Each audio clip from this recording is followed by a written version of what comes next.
મણિપુરમાં ફરી હિંસા, મુખ્યમંત્રી બીરેન સિંહના કાફલા પર ઓચિંતો હુમલો, 2 સુરક્ષાકર્મી ઘવાયા. હિંસાગ્રસ્ત મણિપુરથી ફરી એકવાર હિંસાના સમાચાર આવ્યા છે. અહીં મુખ્યમંત્રી એન બીરેન સિંહના કાફલા પર ઉગ્રવાદીઓ દ્વારા હુમલો કરી દેવાની માહિતી છે.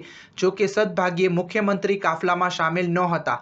મણિપુરના મુખ્યમંત્રી એન બીરેન સિંહની એડવાન્સ સિક્યોરિટી ટીમ પર ઓચિંતા હુમલામાં 2 સુરક્ષાકર્મીઓ ઘાયલ થયા છે. ઘટના સોમવારે સવારે બની હતી. મુખ્યમંત્રી વર્તમાન પરિસ્થિતિની સમીક્ષા કરવા મંગળવારે કટોકટીગ્રસ્ત જિરીબામ જિલ્લાની મુલાકાત લેવાના હતા.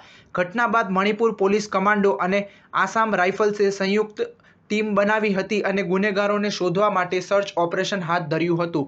ઉલ્લેખનીય છે કે મંગળવારે સીએમ એન બીરેન સિંહ હિંસાગ્રસ્ત જિરીબામની મુલાકાત લેવાના હતા. આ સંદર્ભે મુખ્યમંત્રીની આગોતરી સુરક્ષા ટીમ પરિસ્થિતિનો તાગ મેળવવા માટે જિરીબામ જઈ રહી હતી. આ દરમિયાન મણિપુર કમાન્ડોએ સિનમ પાસે ઓચિંતો હુમલો કર્યો. વિશ્વસનીય સૂત્રોએ સંકેત આપ્યો છે કે મુખ્યમંત્રી એન બીરેન સિંહ આવતીકાલે જિરીબામની મુલાકાતે જવાના છે. એટલા માટે તૈયારીનું આકલન કરવા માટે આજે કાફલો રવાના કરાયો હતો. સ્ટાર ન્યૂઝ 7 હંમેશા સચ્ચાઈની સાથે.